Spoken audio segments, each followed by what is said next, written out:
تو سب سے پہلا کام زبان کے سلسلے میں یہ ہے کہ انسان زبان کو قابو میں رکھے. یہ نہیں کہ جو بھی جی میں آیا وہ زبان سے نکال دیا بول پڑے. یہ سوچے کہ جو بات بولنے جا رہا ہوں اس کا کہیں گناہ تو نہیں ہوگا، اور دوسری بات یہ کہ جو بات بولنے جا رہا ہوں اس کا کوئی فائدہ ہے یا نہیں ہے. اگر فائدہ نہیں ہے تو بھی وہ لغو ہے. اور یہ چیز پیدا ہوتی ہے در حقیقت جب ایک مرتبہ دل میں یہ اللہ تبارک و تعالیٰ اپنے فضل و کرم سے ہم سب کے دلوں میں یہ احساس پیدا فرما دے کہ لمحات زندگی جو اللہ تعالیٰ نے عطا فرما رکھے ہیں، ایک ایک لمحہ اس کا بڑی دولت ہے، بڑا قیمتی ہے، بہت زیادہ اللہ تبارک و تعالیٰ کی بہت بڑی نعمت ہے. ایک ایک لمحہ نعمت، اور یہ لمحات گزر رہے ہیں، ہر پل ہر لمحے انسان کی عمر گھٹ رہی ہے. جتنی مہلت لے کر آیا ہے اس میں کمی واقع ہو رہی، اور نہ جانے کس وقت بیٹھے بٹھائے انسان کو بلاوا آ جائے اور وہ اللہ تعالیٰ کے حضور پہنچ جائے. تو اس سب سے بڑی اہم بات یہ ہے کہ انسان کو اپنی زندگی کے لمحات کی قدر ہو اور اس کی قیمت پہچانے، اس کو صحیح مصرف پر خرچ کرنے کی کوشش کرے اور بلا وجہ بے فائدہ کاموں سے اس کو بچائے. اللہ تعالیٰ جب یہ قدر و قیمت پیدا فرما دیتے ہیں تو اس کے نتیجے میں زبان بھی قابو میں آ جاتی ہے. پھر آدمی بولتے ہوئے بھی سوچتا ہے کہ میں جو بول رہا ہوں وہ کہیں گناہ تو نہیں ہو رہا یا بے فائدہ بات تو نہیں ہو رہی.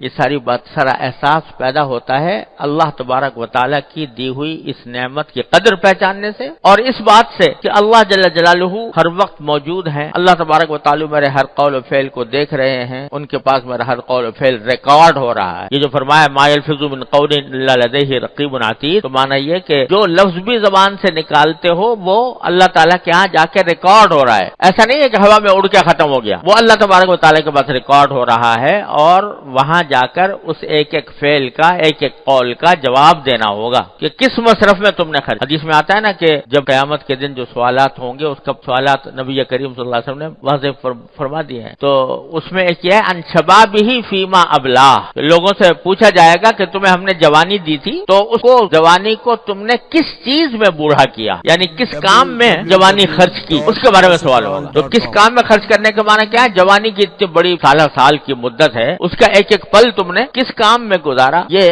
اللہ تبارک و تعالیٰ کے ہاں جا کے اس کا جواب دینا ہے. ایسا نہیں ہے کہ بس وقت گزر گیا سو گزر گیا، منہ سے بات نکل گئی سو نکل گئی. وہ تو اللہ تعالیٰ کے ہاں ریکارڈ ہے، اور اس کا جواب بھی دینا ہوگا کہ کس وقت کیا جملہ کیا لفظ تم نے منہ سے نکالا تھا، اور وہ کس حد تک درست تھا اور کس حد تک فائدہ مند تھا، کس حد تک بے فائدہ تھا. اللہ تعالیٰ اپنی رحمت سے یہ احساس پیدا فرما دے ہم سب کے اندر. راقب اللہ تجدہ تجاہک، اللہ تعالیٰ کا مراقبہ کرو، اللہ تعالیٰ کی نعمتوں کا مراقبہ کرو، اللہ تبارک و تعالیٰ کی دیکھنے کا مراقبہ کرو تو تجدہ تجاہک. تو اس مراقبے کے نتیجے میں اللہ تعالیٰ کو ہر وقت اپنے سامنے پاؤ گے. تو یہ مراقبہ اللہ تبارک و تعالیٰ کا، اللہ تبارک و تعالیٰ کے حضور حاضر ہونے کا، اللہ تعالیٰ کے حاضر اور ناظر ہونے کا، اس کے دیکھنے کا، اس کے سامنے جواب دہی کرنے کا مراقبہ کے معنی یہ کہ کثرت سے یہ تصور دل میں پیدا کیا کرو کہ اللہ تعالیٰ مجھے دیکھ رہا ہے، اللہ تعالیٰ میری باتیں سن رہا ہے. قرآن کریم بھرا ہوا ان اللہ سمیع بصیر، اللہ تعالیٰ سنتا بھی ہے دیکھتا بھی ہے، ہر بات سنتا ہے ہر بات دیکھتا ہے. تو اس کا مراقبہ کرو کہ میں اللہ تعالیٰ کی نگاہ میں ہوں، اللہ تعالیٰ مجھے دیکھ رہے ہیں. تو جب یہ احساس اللہ تبارک و تعالیٰ پیدا فرما دیتے ہیں تو پھر بندے کا ایک ایک قول میں ٹھٹک پیدا ہو جائے. ہمارے حضرت والا حضرت عارفی قدس اللہ تعالیٰ سرہ فرمایا کرتے تھے کہ تقویٰ کے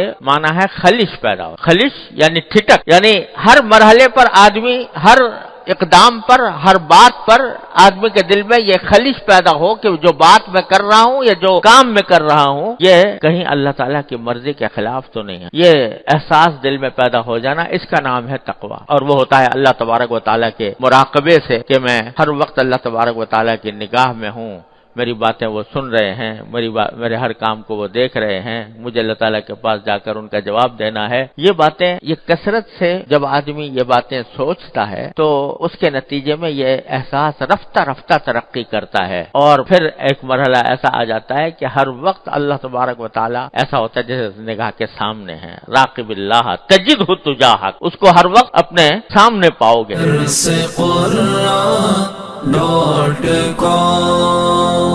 www.darsequran.com